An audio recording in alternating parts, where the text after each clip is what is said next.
Y mi astrología es una astrología que ha ido evolucionando. Al principio una astrología muy conectada con el mundo esotérico. La primera profesora que tuve, muy ligada al terreno esotérico de la masonería, de los Rosacruces, en fin, de la teosofía. En ese ámbito, más o menos, fueron mis inicios. Después la astrología psicológica y paulatinamente fui enriqueciéndome con la astrología tradicional, la astrología de origen helenístico y que se desarrolló mucho en la Edad Media y el Renacimiento. Y ahí, bueno, hay un continuo, digamos, aprender, ¿no? Siempre uno está aprendiendo finalmente. De eso surgió una síntesis, que es lo que realizo ahora. No sabría cómo llamarle, sí, creo que lo mejor sería ponerle astrología, simplemente.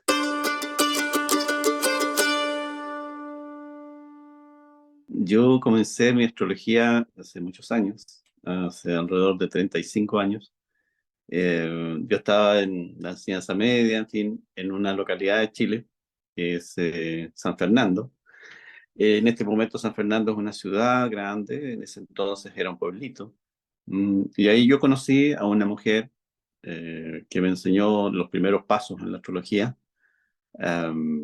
Y por ahí comencé, digamos, ¿no? Y de ahí he seguido y no he parado. Eso estamos hablando del año 77, 1977 aprox. Siempre ha sido mi pasión, en realidad yo te diría que desde pequeño, analizar o tener como contacto con los ritmos de la naturaleza. Me encantaba ver los ciclos de la luna en mi infancia. Eh, Conversar con mi abuelo era un hombre de campo, muy sencillo pero muy sabio.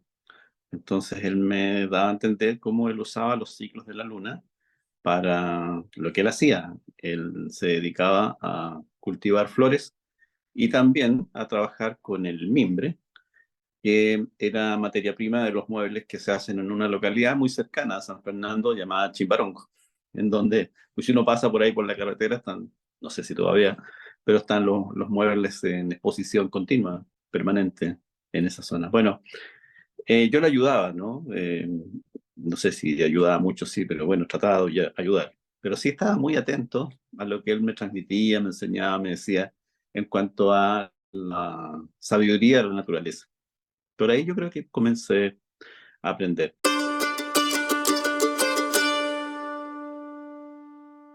Mm. Sí, fíjate que cuando yo estaba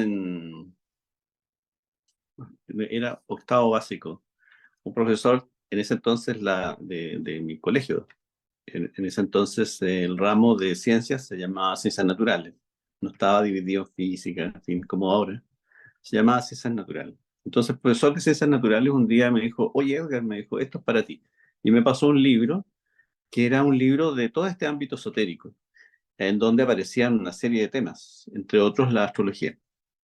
Y por ahí comencé. Eso me cautivó mucho. Era de un autor de la línea de los francmasones y seguí estudiando a partir de ahí. Yo te diría que los primeros autores que llegaron a mis manos eran todos del ámbito esotérico. La astrología, a diferencia del hemisferio norte, en nuestro hemisferio sur, ha ido desarrollándose más lentamente por el difícil acceso, ¿cierto?, a los centros de estudio o, en fin, a los textos. En esa época, cuando yo comencé, muchos de estos textos aún permanecían en su idioma original, en latín o en árabe, y algunos en griego. Ya recién en 1990 se tradujeron al inglés, que son, digamos, los que están más al alcance nuestro. Y de los autores de este proceso, yo te diría que, en primer lugar, Liz Green, Stephen Arroyo, Howard Sasportas, Jeff Green, que son autores, digamos, de la época de los años 80, 70, 80. Y luego después, autores diversos de la línea de la astrología más tradicional. En fin, dentro de ellos quizás el más importante, Abu Mashar, llamado el príncipe de la astrología en la Edad Media, William Lilly, ¿cierto? Y toda su trayectoria, Firmicus Maternus, en fin, también podría nombrar autores de la categoría de Alcabitus o Alcabici, ¿cierto? En fin, ¿no? Hay una multiplicidad de autores en esa época que están siendo cada vez más descubiertos o redescubiertos a partir del trabajo de filólogos y astrólogos también, o gente dedicada a la filosofía, que están hurgando, digamos, en todos los antecedentes antiguos para sacar esto a la luz, ¿no? Pero yo te diría que ahí, por lo menos, te grafico gran parte de mi influencia.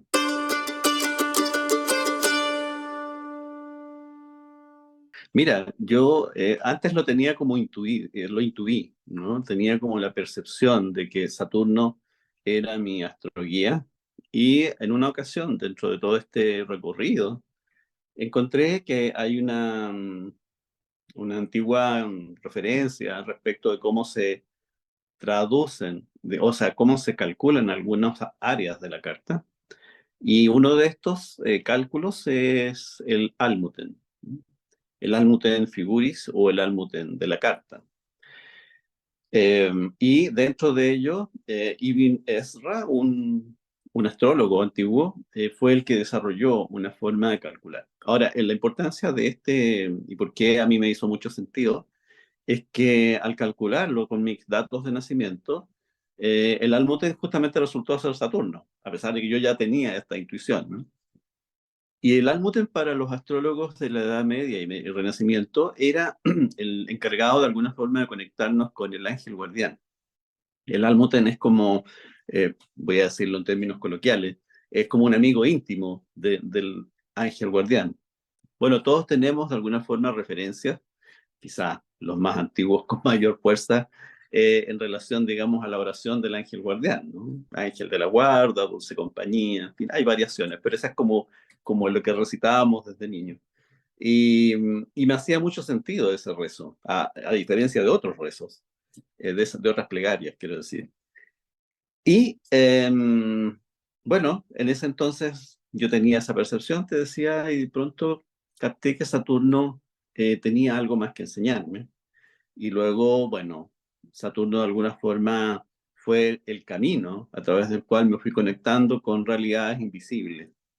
Mucho del trabajo de la astrología para mí ha sido intentar hacer visible lo invisible. Saturno me ha guiado porque Saturno tiene todo que ver como, bueno, tú sabes, con esta cosa como de ser metódico, de un trabajo como muy en silencio, a veces muy en solitario. Gran parte de mi recorrido, por supuesto, fue de manera solitaria. No habían, bueno, en Chile recién ahora y hace un poco tiempo hay escuelas de astrología. En mi época era algo muy difícil encontrar maestros o maestras. Había, pero no era tan fácil. Como mi presencia, quizás, lo que... Hay una parte de mí como simpática, ¿no? Como agradable. Yo tengo Venus, Júpiter y el Sol en la casa uno.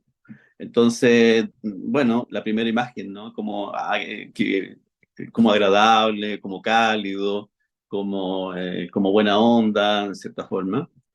Pero tengo a Marte, Saturno en la casa 12. Entonces, cuando ya estoy, por ejemplo, en ambientes de la casa 12, los que trabajan conmigo en el laboratorio de un hospital conocen esa parte, que no es muy agradable. Entonces, ahí están como los dos extremos. Y ahora, bueno, matizo de alguna forma todo, ¿no? Me llevo muy bien con mis colegas de trabajo, ¿no? En todos los ámbitos. Así que yo te diría que son esas dos cosas, ¿no? Por un lado, como un lado medio fregado, medio como diríamos, como ermitaño, como medio huraño, en cierta forma, ¿no? Crítico, pesado. Y el otro que es mi compromiso a superarme, a desarrollarme plenamente, que es como el lado inverso del anterior. Y a poner todo de mí para superar las dificultades que haya tomado conciencia, ¿no? Ese es como mi lado positivo.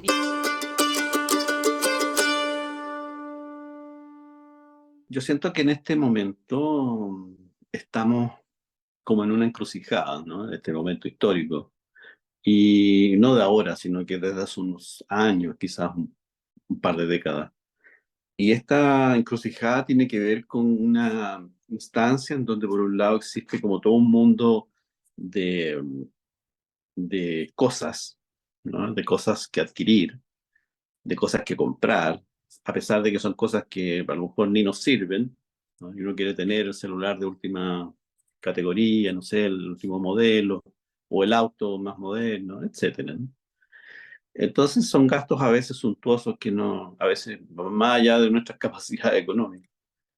Eh, entonces hay un tema que tiene que ver como con alejarse del mundo interior, por un lado, y todas estas actividades, digamos, como más conectadas con lo invisible, vamos a decir, no sé, tarot, qué sé yo, I Ching, la astrología, etcétera, son formas a través de las cuales, creo yo, nuestro mundo interior, que había estado replegado, que como asustado de este mundo tan lleno de consumismo, empieza como a tener confianza de salir. Y en la medida que vamos caminando, por ejemplo, en la astrología, vamos tomando contacto con símbolos que de alguna forma son las puertas, ¿cierto? A través de lo cual, de las cuales nuestro mundo interior se empieza a expresar, empieza como a tener confianza para decir, no, esto sí, esto tiene que ver conmigo, ¿no? Como cuando alguien nos dice, mira, no, es que tu sol está en tal parte y eso tiene que ver con esto. Entonces, nos hace sentido. Y, y mucho de esto que está ocurriendo en esta encrucijada justamente tiene que ver con pérdida de sentido. Entonces ya no tenemos una religión que nos sea significativa o símbolos que nos conecten con lo sagrado. Tenemos como, escuchaba el otro día un psiquiatra que hablaba de este tema en el sentido de que tenemos como figuras, ¿no? Tenemos como figuras de rock, tenemos, no sé, o figuras del deporte, que de alguna manera buscamos que representen este ámbito como símbolos.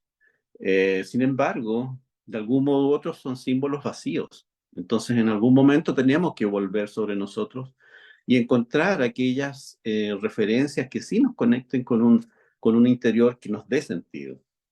Y la astrología tiene un fundamento, desde mi perspectiva, que comienza en las escuelas mistéricas y que se desarrolla grandemente en los templos de Egipto y que luego abarca la filosofía, en fin, y las corrientes de Persia, y empieza a desarrollar no solamente un camino de autoconocimiento, sino que tiene una raíz, no quiero decir que la astrología es una religión, pero sus bases, sus orígenes, comienzan desde una percepción de una búsqueda de lo sagrado. Y lo sagrado no tiene que ver con religión, sino que tiene que ver con aquello que de alguna manera nos conecta con el mundo interior y nos hace sentir. Bueno, entonces yo diría que el primer mensaje a la gente que está iniciándose en astrología es que sí tengan fe en eso que es ese llamado o esa voz que les dice, esto tiene sentido, ¿no? Y que por ahí se vayan. A veces no es fácil llevar a palabras, ¿cierto? Cuando uno está recién aprendiendo y uno mira a otro astrólogo o astróloga que lleva más tiempo y uno dice, bueno, pero ¿cómo puede decir tanto a partir de estas líneas, en fin, símbolos? Y de alguna manera hay que empezar justamente de a poco. Los libros son importantes como apoyo, las personas que saben más también son importantes, en fin, todo es importante. Alguna vez escuché de una persona que me guió a mí, me dijo, bueno, cuando hay una necesidad de encontrar algo que realmente conduzca a un sentido, cualquier libro sirve. Y en realidad la vida como que otorga lo primero que llega, lo primero que a uno le llega es justamente aquello que necesita.